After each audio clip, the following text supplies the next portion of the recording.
All right, we're going to go ahead and get started. Has everybody had a good day?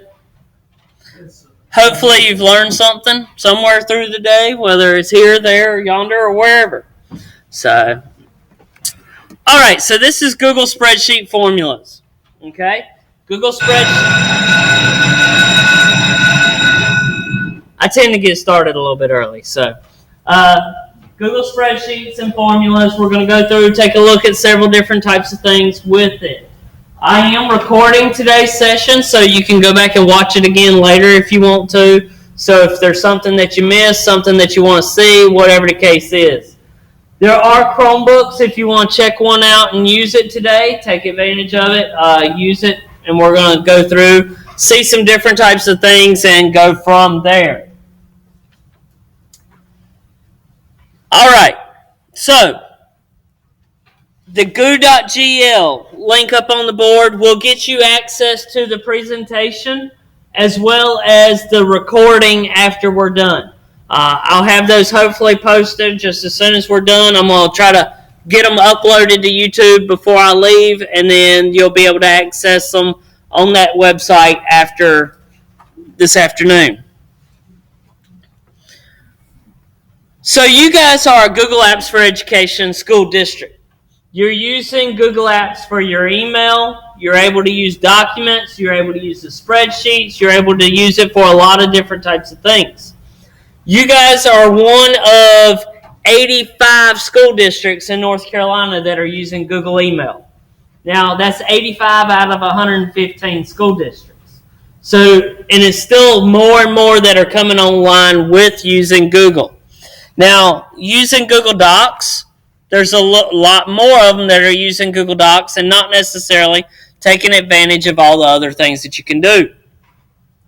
Google Apps is a one-stop shop way of being able to collaborate, pull information in, and be able to use everything all in one spot.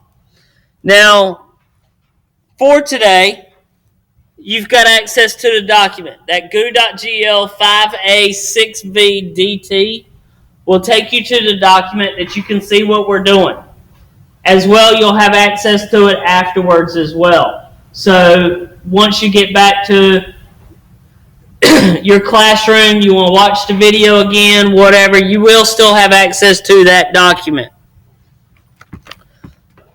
For me, I'm going to go ahead and access that myself.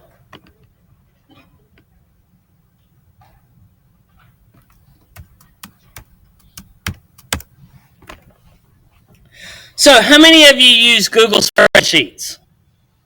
Okay. Several folks use it. Yes, I want to open it. All right, let me bring it back up here. 5, capital A, 6, lowercase v as in Victor, capital D as in dog, lowercase t as in Tom. Not a problem.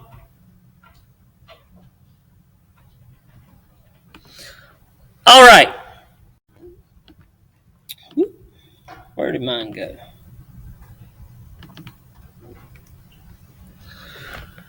So I've got this pretty spreadsheet here with several pieces of information in it. Now, this is dummy data. I'm not using any students from Davie County Schools or anywhere else, but it's just some dummy data that I use to do presentations with. Well, we can see that we've got names, Alex, Andrew, Anna, we've got females, we've got males, we've got a lot of different types of things that are in here. So I can see different types of pieces there. I've also got some other pieces over here that I've got 300, 400, 275, all of those different items there. I'm going to actually go ahead and get rid of those because those are from another session that we don't necessarily need.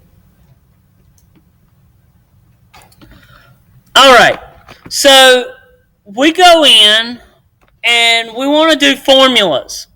We want to add up different types of things. Well, I'm going to click on the counting spreadsheet And if you're following along, if you access the document or if you make a copy, that's up to you. The formulas are here. They're going to tell you how to do different types of things.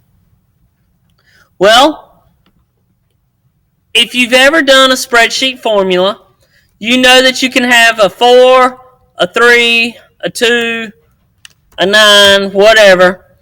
And if you highlight them all, you can actually go to your more, or if yours is showing, you have your functions, and you can tell it to add them up. It adds all of them up for you and gives you the answer. Well, I'll blow this up for you guys. I can see that it gives me sum equals sum B11 to B15. I can also write this by hand. Equals sum. And as you start typing, it automatically gives you options for being able to do formulas. I've got sum if, some ifs, and some different ones that we'll use here in just a second. Now, sum is just a sum. Adding up sum of B11 to B14. I got to tell it where I want it to add up these different options. And then I can hit enter, and it gives me my answer. Well, that's great. But I wanted to know something different. I wanted to know how many seniors, I wanted to know how many juniors that I have out on my document. So you see I've got my 3.junior, just like it is over at the class data. So my class level 3.junior. If I go back over to my counts, I zoomed in a little bit too far probably.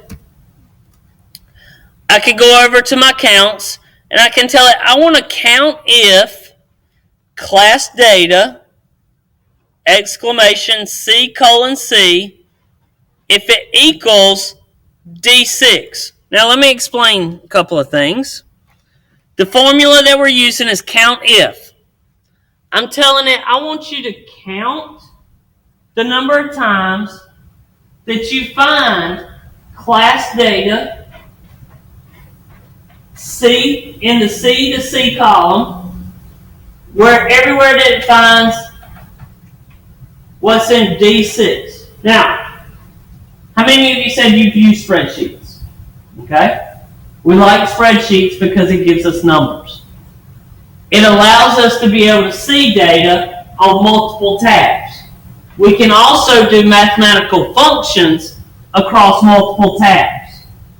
So we're telling it, I want you to count the things, and you'll notice that class data has a single exclamation around it, or apostrophe around it. What that tells it is, I want you to go look at this document, and then there's an exclamation point there. It's hard to say with the yellow writing. An exclamation point saying, that's the sheet name, okay, that I want you to go look at. But I want you to look in the C column. I want you to start at the top and go all the way down the page in the C column. And then a comma, D6. Well, I want you to match everywhere that you have what's in cell D6, which is 3.junior. Okay? 3.junior is where I'm telling it, I want you to count it if you see that. Now, I could change that to be what's in D5 if I wanted to. And you'll notice that my little dotted line box moved from D5 or from D6 to D5. If I put it back, it'll go through and count it. Now, I can also tell it D5, and it changes and adds that up. Now, I probably dove in a little too quick here, okay?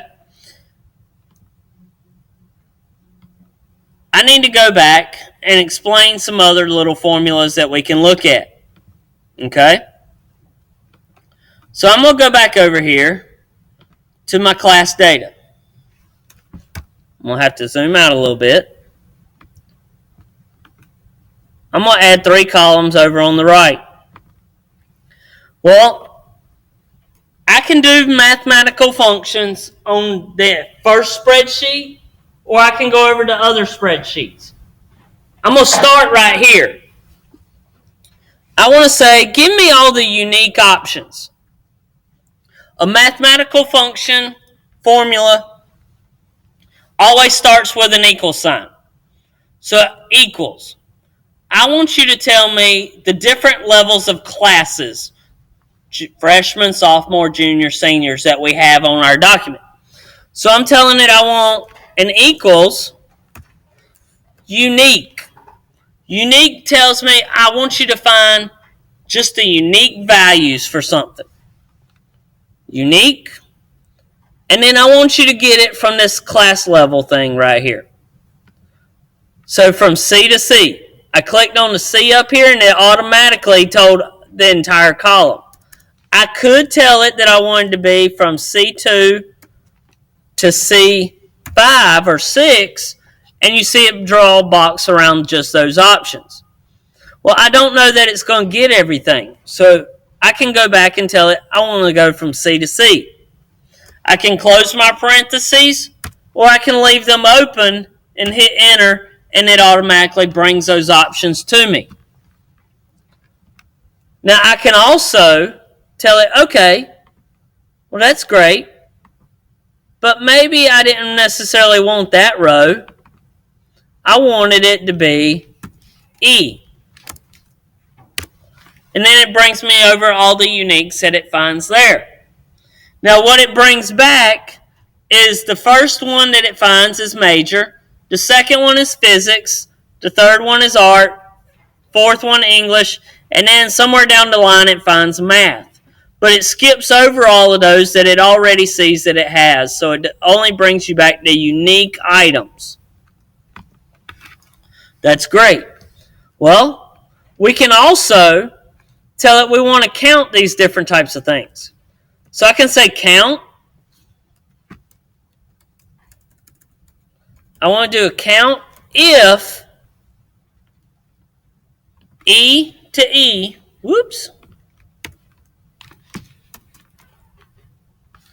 E to E, you don't put an equal sign with a count if. You put a comma, and I want to say if it equals what's in I5, or excuse me, I2.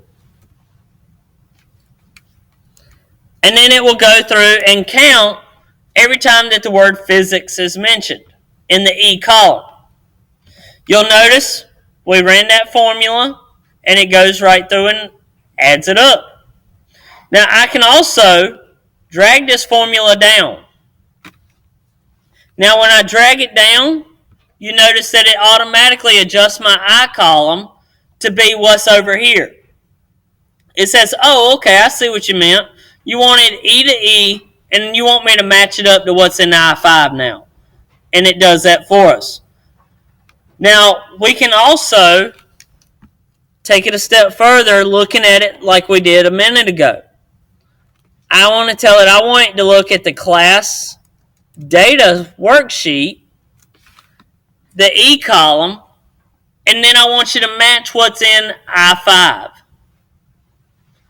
And it does that for us. If they're on the same sheet, you don't have to put the sheet name. If they are not on the same sheet, you have to put the sheet name in there to be able to know which one it needs to look at.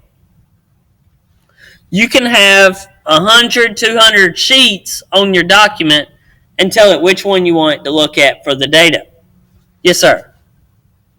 What's the error message that says circular dependency detected?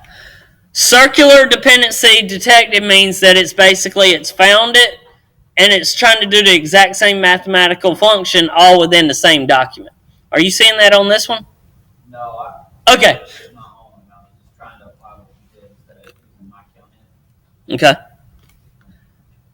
So basically what it's telling it is, oh, wait, I found this, I'm going to find it again, and I'm going to find it again. It's an infinite loop to where it will never actually stop.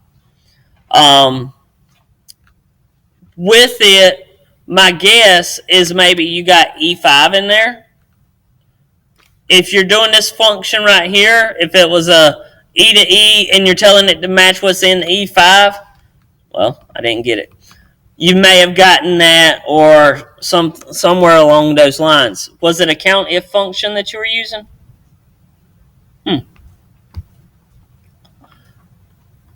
Not sure why it come up with a circular dependency, but those normally come whenever it gets stuck in a loop. Your mathematical function would have been stuck in a loop with it. I got one of those yesterday on a project that I was working on.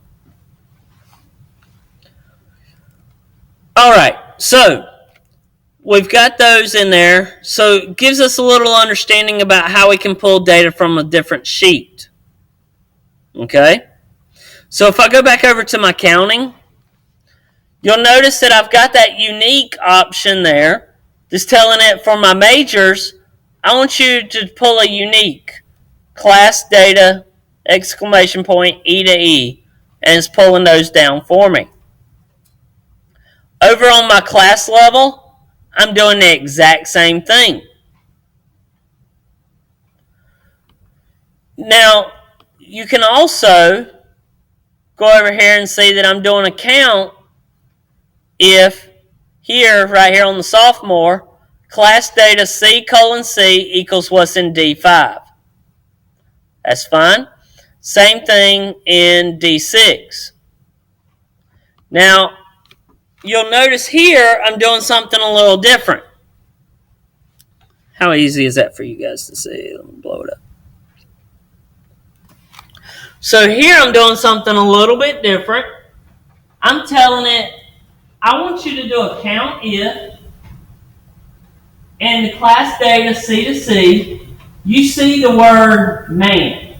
Anywhere you see man, I want you to count it. Well, we looked up here because in that row, there's only freshmen that end in the word man.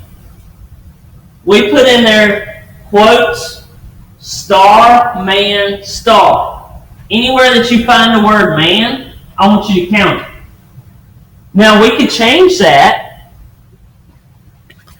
to be anywhere that you find the word freshman. It finds it. Now, if I change this to be just freshman, take my stars off of it, comes up to a 0. Anybody know why? Because of the one dot. It's a one dot space in front of it. Notice that over here, we've got one dot space freshman. So we got to put a wildcard in there if we don't put it exactly like it's typed. So if I was to put it in there, one dot space freshman, it then adds up to the 14 again. Same thing for up here with my count if. I've got for senior, I've got that in there for it to count it up. I really ought to have an S in there. So anywhere that it finds the word senior, it's going to automatically count those up for me.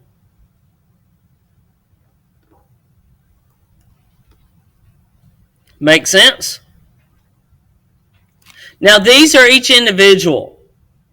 Well, that's okay for this one. But if I go over here to my B column, oh wow, we've added a little more stuff in here now.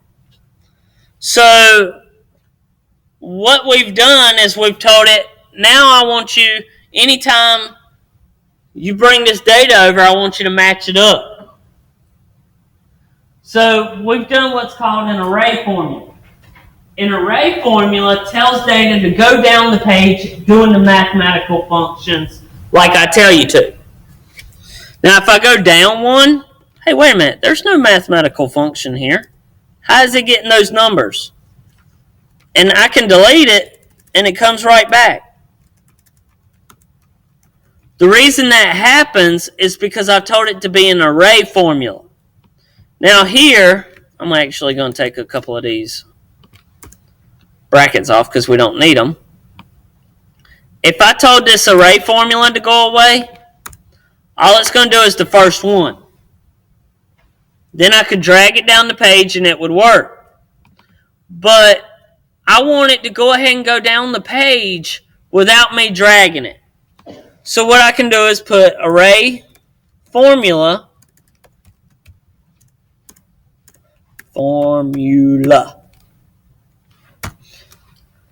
count if class data E to E if it equals A3 to A7. I want you to go ahead and go down that page and do it. Or maybe I only want it to be to A6 because I know the data only goes through there. So everywhere, I just want you to go down the A column. If you match what's in the A column, do it. Count them up. So I can hit enter, and then it automatically goes down through there and adds them up. Counts them up for me and puts them in there. Now, when I do that, I don't have any options to being able to do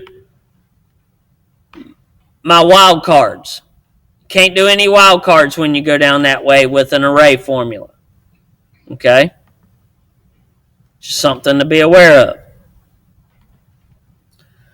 Down here in our all sum, we've got our general adding things up. E3 to E6. I want you to add those up for me. Sum if. So here we're telling it, I want you to count, I want you to add up anywhere that D3 to D6 equals freshman, but I want you to add up the numbers that are in E3 to E6. Okay?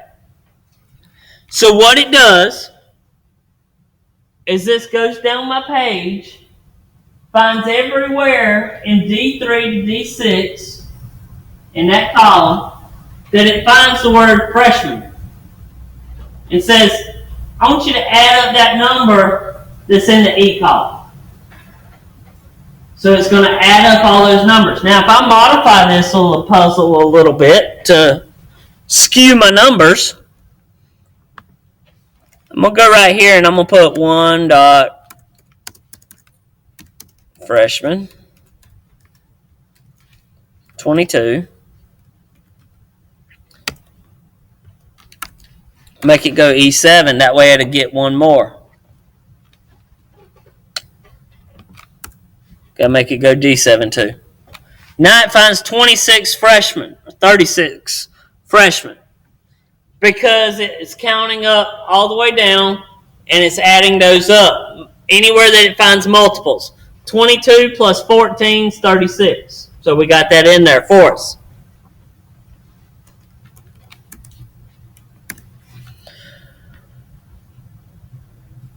So we've also got some other things that we can do. So here I've got the unique again. I'm telling it to pull the B column, which is their gender. Pulling their gender, I want to know how many different types of genders do we have? Well, we got male and female. Well, that's fine. I want to know how many of the uniques do we have. So it's going in and it's counting up the uniques. Count unique. How many unique items do we have in the class data B column? Well, we can also do that. Whoop. Well, what column was these seniors over here? Oh, they're in the C column.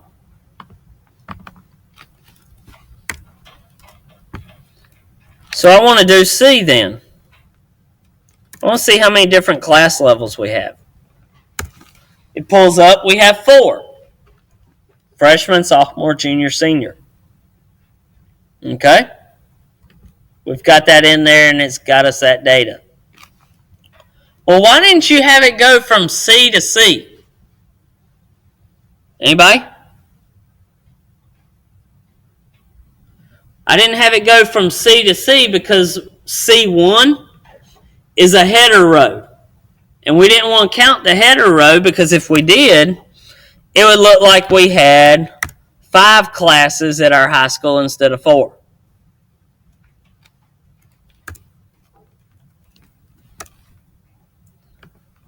So next I want to count if class data B equals H3, same thing down here, H4. And I get my how many male versus how many female. This data is live on the fly.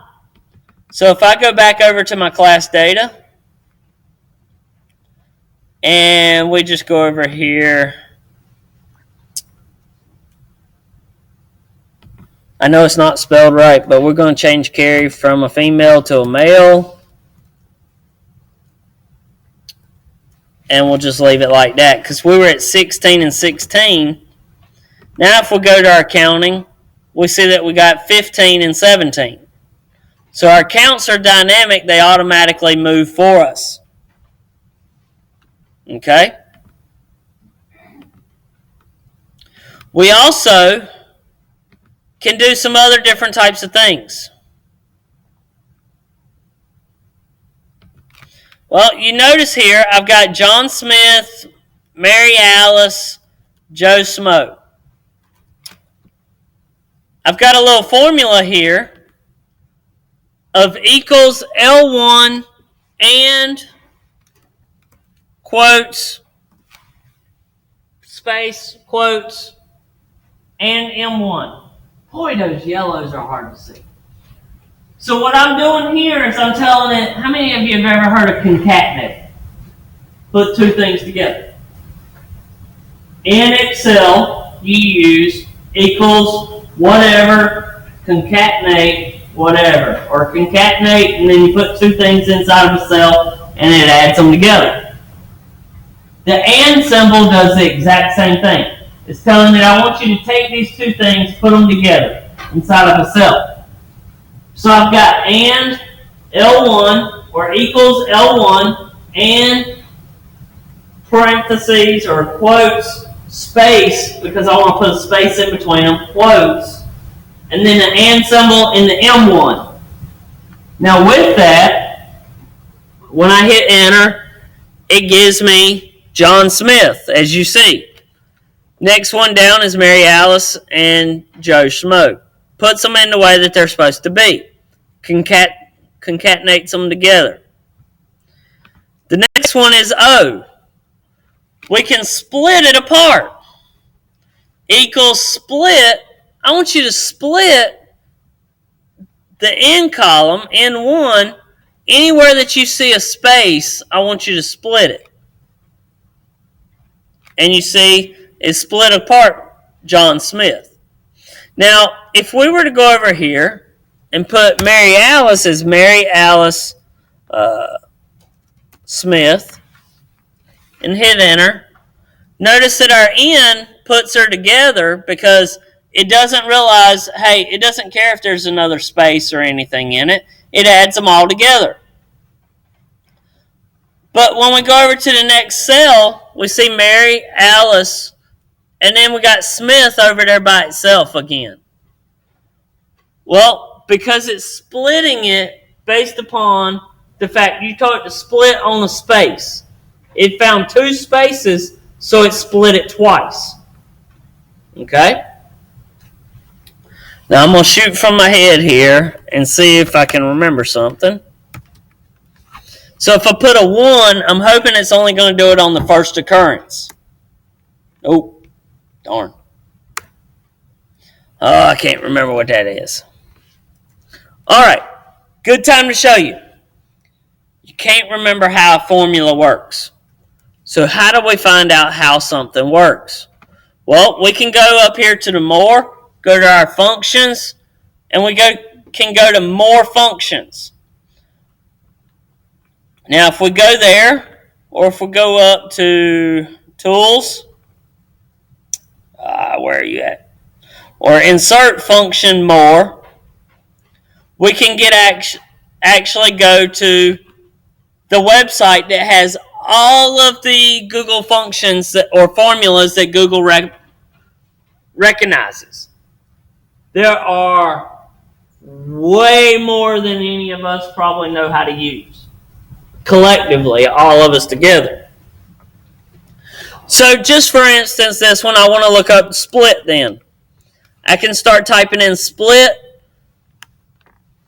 and then it tells me how you can make that work. Well, I'm still a little confused. I can click on learn more, and it gives me more information about how to split it apart. Okay?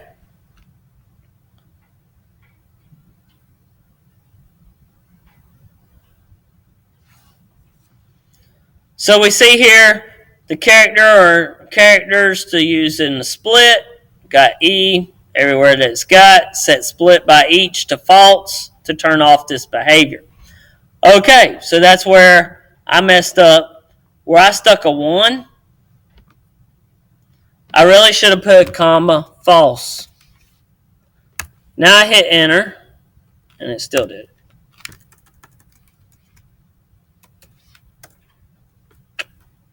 Don't you love it when you do things live and they don't go right?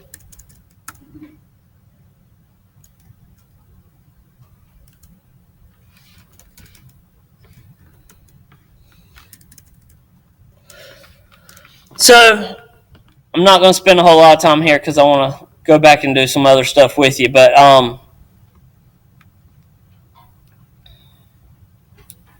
maybe it's split by each. We just do it. Write that in there.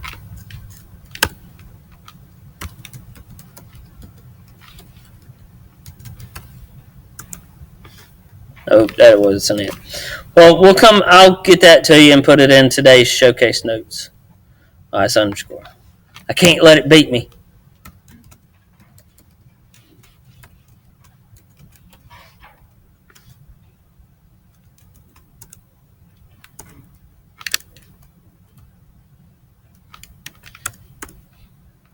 Nope. All right. I'll come back to it and put that in there later. So you see how you can go through, you can find out how to use the different types of things if you're not exactly sure where to find or how to do. Okay? Now, we've got those different options inside of there. We can see these options. We can see how to do them. Now, some other things that we can see over here, I'm telling it I'm pulling my class uniques. Then I'm telling it I want an array formula. We'll come back to the array formulas for a VLOOKUP here in just a minute. So those are sort of the basics of some ones that I see used a lot. Now, another one is called a filter. Anybody used a filter? The filter before to pull data that you want to find? So we were talking earlier. Somebody was asking me about an inventory solution, using it for inventory, and now you want to find, okay, I need to know how many of them are this.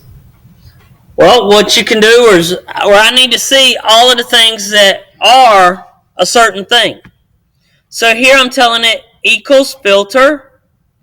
I want you to bring me all the data from A to F, A2 to F, or A to F, if the C column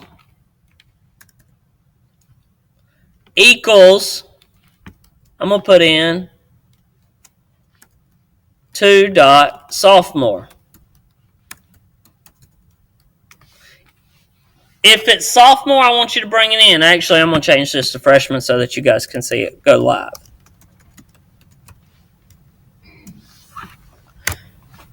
And then it automatically brings me all of my freshmen back. All the data that goes along with them.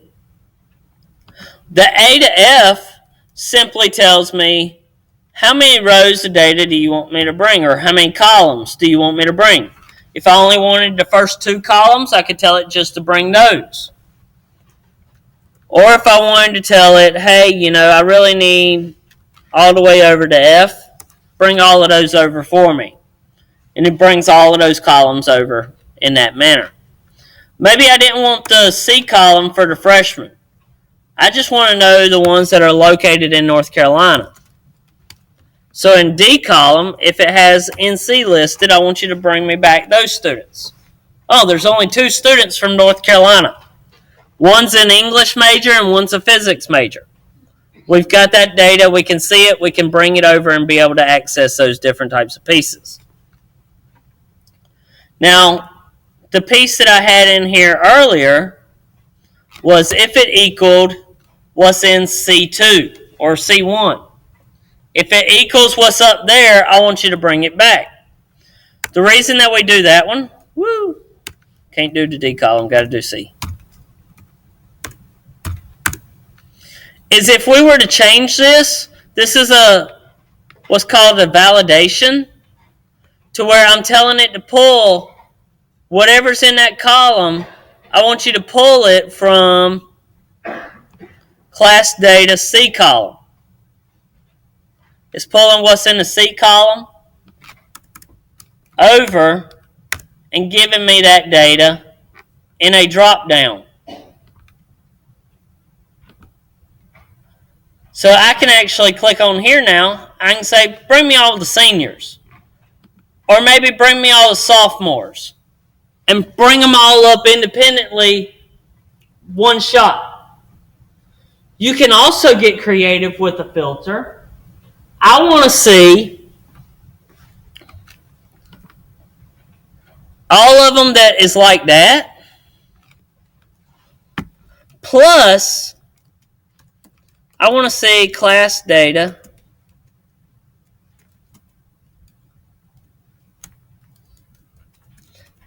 if their home equals South Carolina. There. I've got that. Now I could change this. I want to see all the seniors that are in South Carolina. Oh, got an NA. There's no matches that find it. Okay, that's not a problem. Maybe there's a junior. There's a junior that's in South Carolina. And there's a freshman not there. Senior's not there. Sophomore is there. Maybe I just want to see North Carolina then. I could do that option as well. Now, where is that useful? Well, maybe you're going to do some big lookup system, like what I've done. I've got a system here that does a lot of different types of things for me, for our help desk tickets. This is data that I've pulled in from our charting system that has a lot of different types of data inside of it. Okay? Now, for my drill down, I've got it. I want to see all of them that were closed by John from 2014 to 2014, 12-1. Now, what I've done is I have a formula here.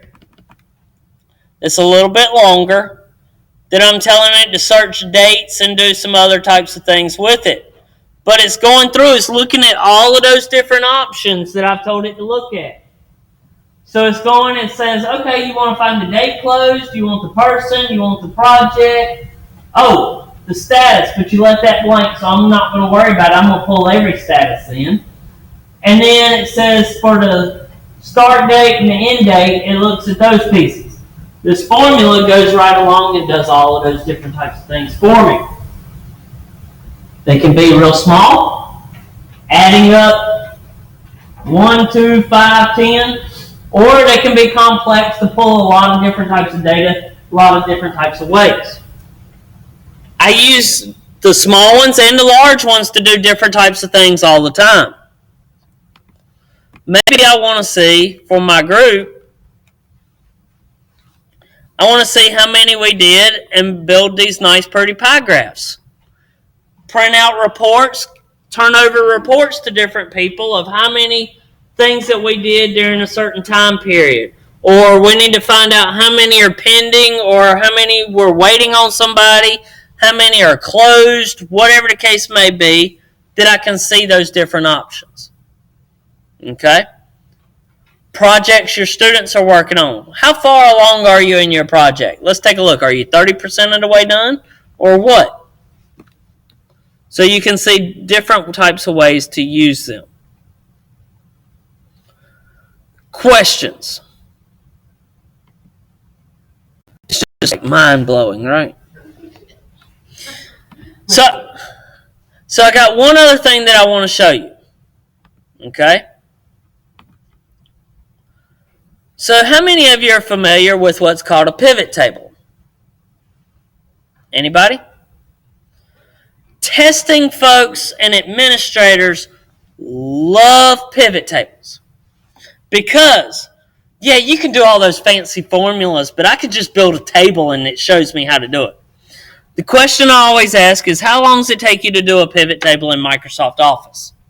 After you Google how to do it. Now, the other thing that we can do is we can do it with a Google spreadsheet. Well, I'm going to highlight my A to F columns because I got some other data that I don't want to look at, so I'm not going to click the whole spreadsheet. A to F, I'm going to go up to data and tell it that I want to do a pivot table. So a pivot table is a report that you can pull to be able to see the data in a quick fashion. Well, I need rows. Well, what do I want to see? Well, I need to see how many males and females we have. Whoop, not the student names. I need their genders. Okay? I also need to see it by what classes that they're in. So I need to see their class levels. That's great. Now I could go and plug in the data here. I know I got 5 or 4 or something like that. But why would I want to do the hard work? Let the system do the work for me. So I can go down and tell it I want values, and I want the gender values, but it comes up with zeros because it says summarize by sum. I need it to count the number of times that it finds those different things. Now, instead of me writing the formulas to count all those different items, a pivot table does it for me. Will count them and gives me all the totals for each of the different things that I want to see, all without me doing it. Maybe this is an inventory solution. I need to know how many freshmen we have on campus that are taking band, or how many are taking science, or whatever the case may be. I could instantly get this data and be able to see all those different options on the fly in less than 30 seconds. As long as you got the data there, of course. Okay? And then we could turn around and build a chart if we wanted to. For instance, that one's broke. Pivot table 1 has a chart for the male and females that already has the chart built for us there that we can see. We can see in our junior class we got more males than females, and every other we're tied up. Okay? Questions? Y'all are a quiet group. It's that afternoon, Friday afternoon, where you've crashed for the day, you're ready to go. So,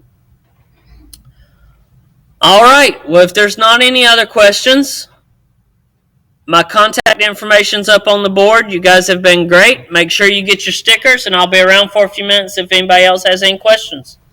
Thank you, guys. Thank you.